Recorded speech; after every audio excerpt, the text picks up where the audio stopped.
Թվում է, որ թե նրա ընտանիքի մասին մենք գիտենք ամեն ինչ։ Չնայած դրան շատ լավ գիտակցում են, թե որտեղ է սկսվում եւ ավարտվում անձնական կյանքի եւ հանրային լինելու սահմանը։ Նա երջանիկ կին է, մայր եւ տատիկ։ Ավելին դուստր է նրան լեգենդ է անվանում եւ համարում իր լավագույն օրինակը։ Այս ամենի մասին եւ ոչ միայն կխոսենք քիչ անց։ Բարև ձեզ Տիկին Սյուզան։ Ողջույն, սիրելի Լիլիթ։ Շնորհակալ եմ, որ ընդունել եք հաղորդման հրավերը եւ շնորհակալ եմ, որ այսօր մենք միասին ամփոփում ենք տարին։ Սիրով, մեծ սիրով ուրախ եմ, որ այստեղ եմ, ձեզ հյուր։ Տիկին Սյուզան, երբ ուսումնասիրում էի ձեր հարցազրույցները, որոնք շատ են, բայց ամեն մեկից ինչ որ մի նոր բան ես քաղում եւ սովորում, ինձ համար բացահայտեցի, որ մյուս տարի ձեզ համար բավական տոնական է լինելու, որովհետեւ նշելու եք ձեր ստեղծագործական գործունեության 40-ամյակը։ Այո։ Կրկնվեմ, ձեզ նայից դժվար է պատկերացնել, որ արդեն այդքան տարի է ինչ բեմում եք, բայց նույնիսկ ես հիշում եմ, որ թիվն եք հստակ նշել 1978 թվականի մայիսի 24-ին համարում եք այդպես պաշտոնական մեկնարկ։ Այո, իհարկե պետք է ասեմ, որ այդ ամսաթվից 1 տարի առաջ դեռ սկսած Սերպանտինի փորձերն էին ընթանում եւ այդ նախապատրաստական շրջանից հետո եղավ այդ հաշվետու համերգը, որը ինձ համար սկիզբ եմ համարում, այո։ Բայց ուշագրավն այն է, որ այդ հաշվետու համերգից, այդ կարևոր ձեր կյանքի փուլից դուք պահել եք նույնիսկ համերգային ելույթի զգեստը։ Զգեստը պահել եմ, այո։ Եվ ինձ հետաքրքիր է այսօր տարիներ անց այս ընթացքում նայելու հիշողությունները, այսպես ասենք, թարմացնելու պահեր լինում են, երբ կարոտով փորձում եք դարակից հանել այդ զգեստը եւ նայել։ Ինչ եք հիշում, ինչն եք, որ հիշողությունն է ամեն շատ ջերմացնում այդ պահի։ Գիտեք, այդ համերգի հետ կապված այնքան ջերմ են բոլոր հիշողությունները, նախ հենց այդ համերգը հիշում եմ, անմիջապես հայրիկիս եմ հիշում, ով մեծ ավանդ ունի այն ամենում, ինչ ես այսօր անում եմ, իր երազանքներ, որպեսզի ես բեմ բարձրանամ։ Թեպետ դեր մայրն էր երգչուհի։ Այո, երգում էր մայրս, բայց շատ վաղ ես դեռ շատ փոքր էի, հիշում եմ միասին գնում էինք հյուրախաղերի, ինքը մեզ տանում էր, բայց շուտ թողեց երգը։ Ավելի շատ ենթադրում եմ, որ ավելի շուտ իր կարծիքն եմ ասում, երբ որ ես սկսեցի երգել, արդեն ինքը մի տեսակ նահանջեց, ես էլ վաղ տարիքից սկսեցի երգել եւ աշխատել։ Եվ ամբողջ ուշադրությունը ձեզ վրա կենտրոնացրին։ Այո, իսկ համերգի հետ կապված հայրիկս ուղղակի ինձ համար արեց անակնկալների մեծ շարք, այն ժամանակվա համար, դե գիտեք, ամեն ինչ դժվար էր ձեռք բերվում։ Նա ինձ նվերներ մատուցեց, բեմական զգեստներ եւ կտորներ, որոնք դժվար էին գտնվում ու մենք հագուստներ կարեցինք, այդ հագուստներից մեկն էլ մինչ օրս պահպանվել է։ Կային նաեւ մի քանիսն էլ, որոնք այդպես նույնիսկ չեմ հիշում վերջին տարիներին ինչ եղան։ Այսինքն այդ զգեստը նաև իր տեսակով հիշողություն է ձեր հայրիկի մասին։ Այո, հիշողություն։ Առավել եւս իդեպ այդ առումով ես հիշում եմ, որ դուք մեկ անգամ նշել եք, որ հայրիկի կապված մեծ այսպես կորուստ կա այն առումով նաև, որ շատ կուզեիք, որ նա տեսներ իր թորնուհու հաջողությունները։ Այո, ես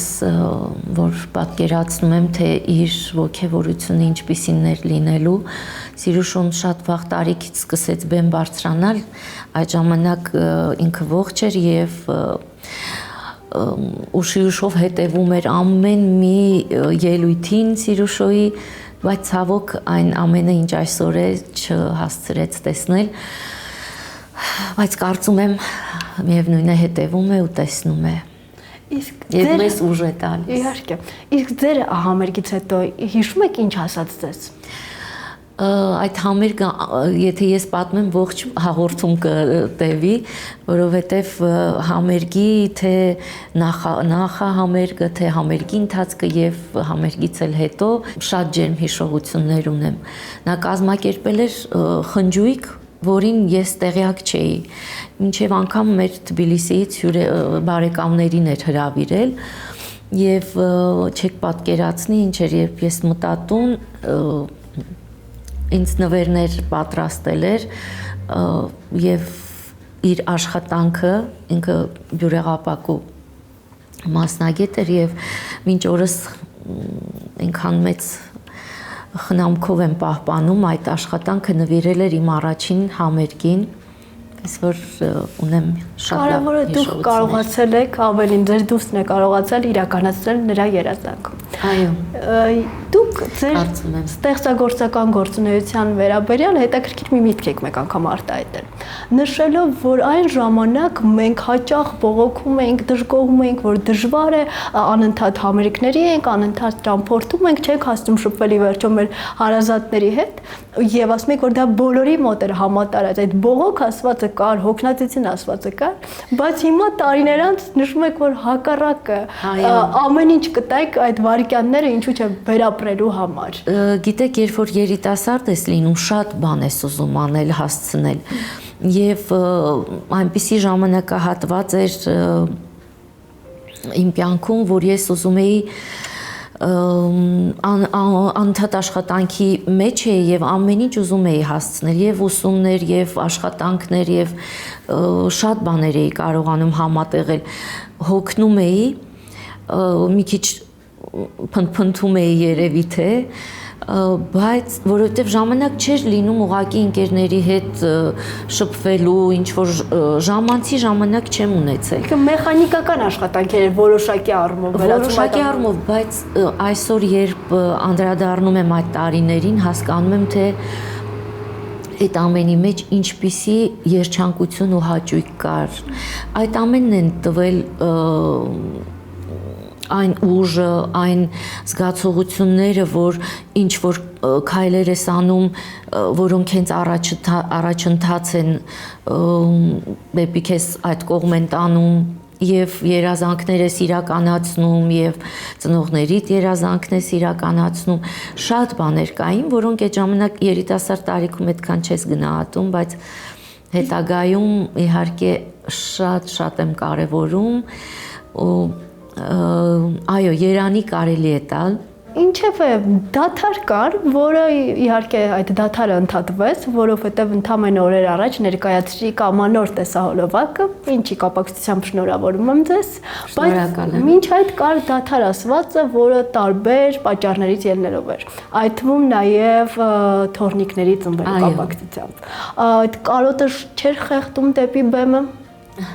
Դեպի այսպես ավելի բուրըն գործունեություն։ Հարցի հենց վերջին հատվածից սկսեմ, բոլորովին չէր խեղդում, անկեղծ ասած, որովհետև իմ կյանքը այսօր այնքան լեցուն է իմ թորնիկներով եւ չգիտեմ, իրենք կարծում եմ ամեն ինչի են փոխարինում, իրենց հետ անցկացրած ժամանակը, դա մի ուղղակի ես չգիտեմ, թևեր եմ առնում, երիտասարդանում եմ, գժվում եմ իրենց հետ, խաղում եմ, ամեն ինչը ինձ համար այսօր ուղղակի երևի նույնիսկ մարդը այդքան չի էլ կարող երազել։ Տատիկները, պապիկները ինձ այսօր կհասկանան, կարծում եմ, որովհետև երևի աշխարհի ամենաքաղցր էակներն են թորնիկները։ Իսկ ընդհանրապես եթե խոսեմ այս ձայնասկավառակի մասին, այո, իմ դուստրը Սիրուշոն ինձ նվիրեց ձայնասկավառակը տարիներ առաջ, ձայնասկավառակի նյութը բաղկացած 8 երգերից եւ մենք որոշեցինք, այո, բոլորը նվիրված են նոր տարուն, նույնիսկ այնտեղ կա օրորոցային երգ, մայրիկը երգում է բալիկին, բայց էլի կապվում է նոր տարվա տոնածառի հետ, բոլոր երգերը առնչվում են ձմռանը, նոր տարուն եւ նույնիսկ կա Երևան երգ մեր քաղաքի, այո, տոնական է, կարելի է ասել։ Մենք որոշել էինք ամեն տարի նկարահանել մեկ տեսահոլովակ, երկուսը նկարահանեցինք, հետո մեր կյանքում փոփոխություններ եղան եւ ժամանակը այդպես դե ամեն ինչի համար ժամանակ է պետք, գիտեք, պետք է այդ ճիշտ պահին գտնվել քաղաքում, պետք է պլանավորել եւ այնպես ստացվեց, որ բաց թողեցինք մի քանի տարի։ Այս տարի Սիրուշոն այսպես անակնկալի ձևով ինձ համար ստեղծեց այս ամենը, որոշեց, որ պետք է նկարահանվի։ Ես էլ շատ ուրախ եմ, որ հրաշալի նկարահանումներ եղան, կարծում եմ Ներողություն, որ ընդհատում եմ հեռուստադիտողներին տեղեկացնեմ, որ դուք տեսահոլովակի մասին տեղյակ չեք եւ ընդամենը 2 օր առաջ եք իմացել, որ պետք է նկարահանումներ լինեն։ Երբ արդեն ամեն ինչ պայմանավորված, ժամադրությունները արված էին եւ հրաշալի կազմակերպված էր ամեն ինչ, Տիկին Սյուզան, շատերի հույսերը չարդարացան եւ շատերը ակնկալում էին, որ այս տեսահոլովակում կտեսնեն նաեւ ձեր թորնիկներին, սակայն եղավ ճիշտ հակառակը։ Բոլոր երեխաները կային, բացի հենց Սիրուշոյի երեխաներից։ Եվ այս առումով ձեր դուստրը հաճախ է նշում, որ չի ցանկանում, որ իր երեխաները լինեն հանրային, այսինքն դա թողնում է, որ իրենք մեծանան եւ ընտրություն կատարեն իրենք։ Բայց այս դեպքում հարց է առաջանում, երբ ինքնդ փորձում եք վերլուծել նրա այս դիրքորոշումը, ինչ եք կարծում, նա վաղ տարիքից արդեն հանրային էր այդ տարիների համար, որքան որ հնարավոր էր։ Ինչ եք կարծում, սա որոշակի առումով հնարավոր է, կա ինչ-որ մի հիմք, որ իրեն այդքան փոքր տարիքից դուրս չէր գալիս հանրային լինելը, սակայն նա ընտրության իրավունք չի ունեցել։ Այդ մասին չեմ կարծում, որ ինքը իր փորձից ելնելով է դա ասում։ Կամա թե ակամա, ուզեր թե չուզեր, ինքը արդեն մեզ հետ գնում էր աշխատանքի, մեզ հետ ամենուր էր եւ իհարկե այն ժամանակ չկային այսքան հեռախոսային տեսախցիկներ եւ այլն, շատ չէր լուսաբանվում, բայց արդեն շատ փոքր հասակից, երբ պարզ էր, որ Սիրուշոն բեմի մարդ է, ետ պահելը իրեն այդ ամենից անիմաստ էր։ Այսինքն դա հստակ իր որոշումներ, իր ընտրություններ։ Ոչ թե իր որոշումներ, ոչ թե մեր որոշումներ, այդպես ինքնստինքյան ստացվեց կյանքը։ Երբ երեխան բացարձակ երևում է նրա տվյալները երևում են, արդեն համարում եմ, որ անիմաստ է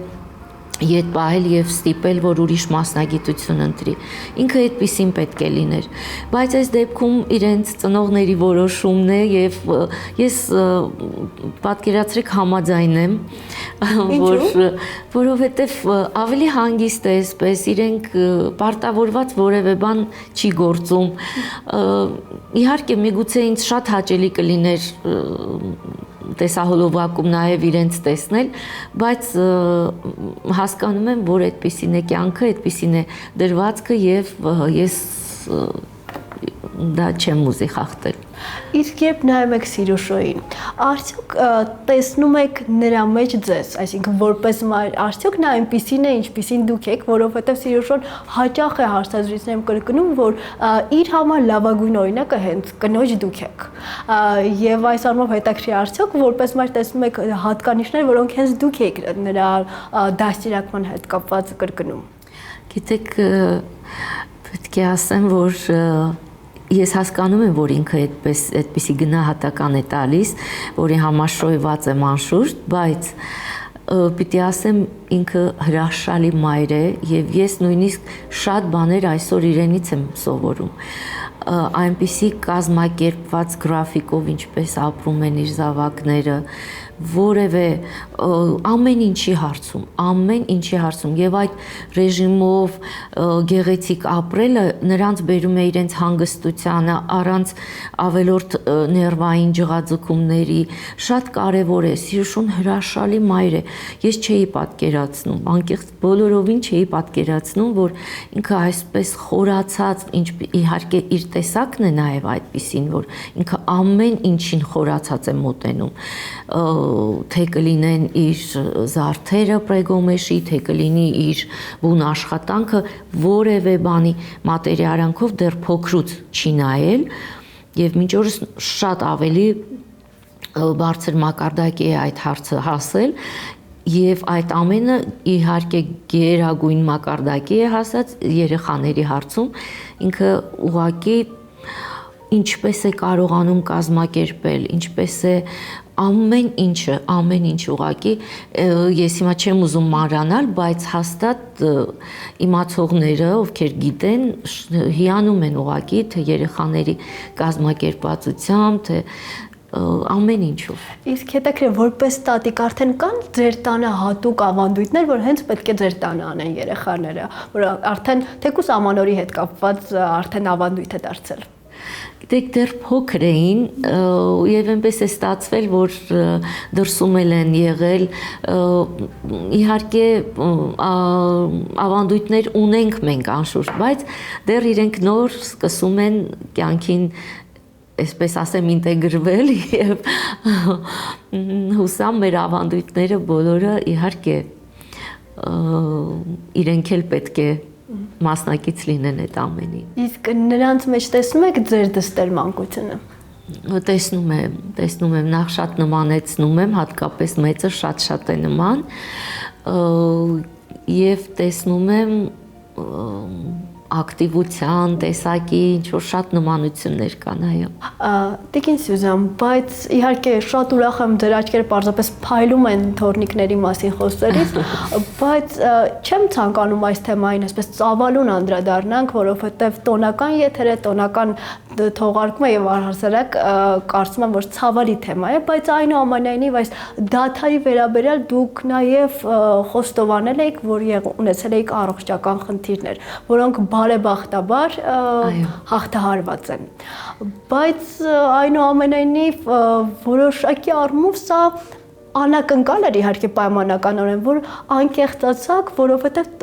որքան էլ որ հանրային եք, միշտ այդ սահմանը կա անձնական կյանքի, ձեզ մոտ միշտ դրված է անձնական կյանքի եւ հանրությանը ներկայացնելու ձեր այդ թե ինչ ինֆորմացիա պետք է մատուցեք հանրությանը։ Ինչևէ այս թեմայի վերաբերյալ պարզապես մի միտք եմ ուզում մեջ բերել ձեզանից, դուք նշել եք ես համբերատար եմ եւ հանձնվող տեսակ չեմ, զինվոր եմ այդ առումով։ Այսօր մենք կարող ենք փաստել, որ ամեն ինչ արդեն հաղթահարված է եւ այդ էջը փակված է։ Հուսանք, որ այդպես է։ Համենայն դեպս ես փորձում եմ չհիշել այդ մասին, շատ անակնկալ կերպով հայտնվեց այն ամենը, ինչ կատարվեց, բայց եւ Աստծուն եմ շնորհակալ եւ ճակատագրին եւ այս ամենում իհարկե առաջին հերթին իմ դստերը, որովհետև ինքը մեզ ստիպողաբար ուղղակի ուղարկում է բժշկի եւ եթե այդ քայլը չլիներ, կարող է շատ բարդություններ լինեին, բայց այսօր փառք Աստծո, որ ամեն ինչ բարեհաջող լուծվեց, ավարտվեց, ամեն ինչ ժամանակին եղավ եւ ես նաեւ ուզում եմ կոչ անել բոլոր հատկապես կանանց, որ անպայման պետք է հաճախեն, իսկապես ստուգվեն, հաճախեն բժշկի եւ այսօր իսկապես տոնականորը չխոսենք, բայց նաեւ սա շատ կարեւոր հարց է։ Մենք ամեն ինչ թողնում ենք վերջին վայրկյանին եւ ցավոք սրտի շատ հարցերում ուշացած ենք լինում։ Իսկ հիվանդությունը այնպիսի բան է, որ ժամանակ է սիրում, ճիշտ ժամանակ է սիրում։ Եթե հայտնաբերվում է ճիշտ ժամանակին, լուծումն էլ ավելի հեշտ է լինում եւ մարդու դեմքին ժպիտը չի պակասում դեմքից։ Պես որ ես ամեն ինչի համար շնորհակալ եմ, որ այսպես ստացվեց ուղղակի։ Կյանքը նորից գնահատելու առիթ էր կարծում եմ նաեւ։ Այո, անկեղծ պետք է ասեմ, այնքան մեծ էր անակնկալը, ես բոլորովին չէի սպասում, որ մինչև օրս մի տեսակ չեմ էլ հավատում, որ ինձ հետ դա կատարվեց։ Բայց դե այսպիսին է կյանքը, ես լավատեսությունս երբեք չեմ կորցնում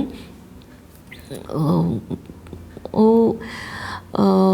որևէ դեպքում փորձում եմ առաջ նայել։ Տիկին Սյուզան, գաղտնիք չէ, որ ձեր ընտանիքը իսկապես հանրային էր, այն ժամանակ հանրային էր եւ ուշադրության կենտրոնում էր, նույնիսկ այն ժամանակ, երբ որ չկար այս համացած ասվածը, երբ որ ամեն ինչ այսչափ չէր լուսաբանվում, որովհետեւ շատ դեպքերում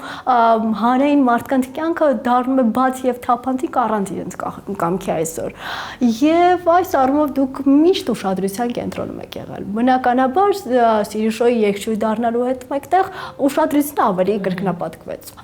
Եվ իհարկե մարդիկ, ովքեր ձեզ սիրում են ձեր ընտանիքը, հիանում են ձեր ընտանիքով, գերակշռող մաս են, բայց ինչ խոսք, որոշակի զանգված կա, որ ես երբեմն նույնիսկ զարմանում եմ, թե նրանք ինչպիսի ասեկոսեներ են կարողանում հյուսել։ Նույնիսկ երբեմն ինձ մոտ տպավորություն է, որ այդ ասեկոսեները միտված են նրան, որպեսզի նրանք կարծեն, որ ձեր երջանկությունը այսպես կատարյալ չէ, այսինքն ինչ որ մի բան փորձում են իրենցից ավելացնել կամ պակասեցնել։ Իհարկե ժամանակի հետ կարծում եմ, որ դրան սովորեք, բայց այնուամենայնիվ մի բան է, երբ քեզ են քննարկում, մեկ այլ բան է, երբ քննարկում են զավակիդ։ Այս մասին մենք հենց այս հաղորդման շրջանակներում խոսել ենք նաև Հրաչյա Հարությունյանի հետ, բայց հետաքրքիր կլինի լսել նաև ձեզ որպես մայր, երբ գիտես, որ դստերը կյանքը միշտ հանրության ուշադրության կենտրոնում է, երբ որոշակի առումով քիչ չեն մարդիկ, ովքեր սպասում են սայթաքումների, քիչ չեն մարդիկ, ովքեր պարզապես փորձում են ինքնահաստատվել զրպարտանքներ տարածելով։ Այո, կար ժամանակ, երբ այս համացանցը չկար, միևնույն է ինչ որ խոսակցություններ կային, բայց իհարկե մեզ կարծես թե այդքան չէր հասնում եւ որի համար միգուցե հենց այդպես ավելի շատ լավ էր համացանցի արկայության դեպքում նախ ես ասեմ ես հերոյ եք այդ ամենից հերոյ եմ եւ շատ լավ է որ հերոյ եմ ես հասկանում եմ, որ ինչպես էլ ապրես, միևնույն է, կան մարդիկ, ում դու չես գոհացնի։ Այդպես է, համարում եմ, որ ասեկոսեներ ստեղծող մարդիկ շատ լավ երևակայություն ունեն, որովհետև այնպիսի ստեր, ինչպես մենք լսում ենք, ինչպիսին մեր մասին, մտածում եմ, որ մարդիկ պարզապես եթե փորձեն մի քիչ այդ ամենի մեջ բարություն դնել, որքան էլ միգուցե դժվար է, չգիտեմ, չեմ հասկանում այդպիսի մարդկանց, բայց պետք է կարծում եմ այդ ամենը շրջանցել, որովհետև ես միշտ ասում եմ, կյանքը բումերանգ է եւ որևէ մեկը, եթե վատ խոսք է հանում իր շուրթերից, դա վերադառնում է։ Պետք է վերադառնա, համոզված եմ, որ այդպես է։ Մարդը պետք է պատասխանատու լինի իր առջև, պետք է չկորցնի մարդկային տեսակը, չկորցնի իհարկե եթե ունի։ Ցավոք սրտի կան մարդիկ, ես նույնիսկ չեմ էլ ուզում խոսել այն ամենի մասին։ Իհարկե դա երբ իմ մասին է, դա այլ կերպ է, երբ զավակիդ է, շատ է ցավացնում։ Բայց ժամանակի ընթացքում հաշտվում ես ինչ-որ բաների հետ եւ ավելի շուտ ոչ թե հաշտվում ես, այլ ուղղակի անտեսում ես։ Ուղղակի այդ ամեն ինչից պետք է վեր լինել եւ խոսողը ինքը պետք է հոգնի վաղ թե ուշ, բայց ընդհանուր առմամբ ես կցանկանայի, որ մի քիչ ավելի հանդուրժող լինեն, մի քիչ ավելի բարի լինեն։ Շատ հարցերում կարող է հասկանամ շատերին իրենց սրտնեղվածությունը, բայց գիտեք պետք չէ ինքնահաստատվել ուրիշի երջանկության։ Բնականաբար, եւ բանականությունը պետք է անպայման առաջնորդի մարդուն։ Եթե մարդը ամեն ինչին գաղափարապես մոտենա, ես կարծում եմ իդեալական հասարակություն կլինի։ Հենց հանդուրժողականության եւ բարության թեմայով էլ շարունակենք եւ ավարտենք զրույցը։ Ինչպիսին էր 2017-ը եւ ինչ եք ակնկալում 2018-ից։ 2017-ը շատ դրական պահերով լեցուն եղավ։ Նախ ասեմ, որ դուստրս հրաշալի աշխատանքներ ներկայացրեց, որով հիանում եմ, այսպես կյանքս երկարում է, ամուսինս նույնպես, նրանք չափազանց աշխատասեր են եւ անընդհատ բրբտումների մեջ են, շատ նման են իդեպ իրար, եւ ես իրենց մաղթում եմ, որ հետագա տարիներին էլ նման երուզերով աշխատեն, առողջ լինեն, ամենակարևորը, այս տարին հրաշալի էր նրանով, որ իմ թոռնիկները 1 տարով էլ մեծացան, ես ավելի մեծ երջանկություն այս պահին իմ կյանքում չեմ պատկերացնում եւ անշուշտ պետք է ասեմ, որ այս տարվա բոլոր խնդիրները որևէ տեսակի ինչ որ ունեցավ մեր ընտանիքը եւ կամ որևէ ընտանիք, ուզում եմ մաղթեմ, որ հաջորդ տարի այդ ամենը անցյալում մնա եւ բոլորը առողջ լինեն։ Շնորհակալ եմ զրույցի համար, շնորհակալ եմ, որ պատրաստ եք միասին ամփոփենք տարին եւ առհասարակ ձեր կյանքին հայացք հետադարձ գծեցիք։ Սիրով շնորհակալ եմ հրավերի համար, ձեզ նույնպես շնորհավորում եմ, սքանչելի տարի թող լինի, միշտ լինեք այսպես գեղեցիկ։ Բոլորիս շնորհակալ եմ շատ։ Սիրով։ Եվ վերջում նկարահանմանն աջակցելու համար շնորհակալություն եմ հայտնում Արամի 42 կոտորակ 1 հասցեում գործող Նավավար ձկնալի ըմպելարանին։ Իմ արտաքին տեսքի համար շնորհակալություն Տինա Թևոսյան Beauty Center-ին, հասցե Բաղրամյան 85։ Վարսարդարման համար շնորհակալություն H2 Beauty Lounge-ին, հասցե Սարյան 16։ Հագուստը տրամադրելու համար շնորհակալություն Տաշիր առևտրի կենտրոնի 4-րդ հարկում գործող Armenian Brands Արտակին։ Կհանդիպենք։ Հաղորդման գլխավոր հովանավորն է asecose.am կայքը։ Հաղորդման գործընկեր Նավավար ձկնալի ըմպելարան։ Հաղորդման գործընկեր Ժան-Պոլ էգզիստենցիալ սրճարան։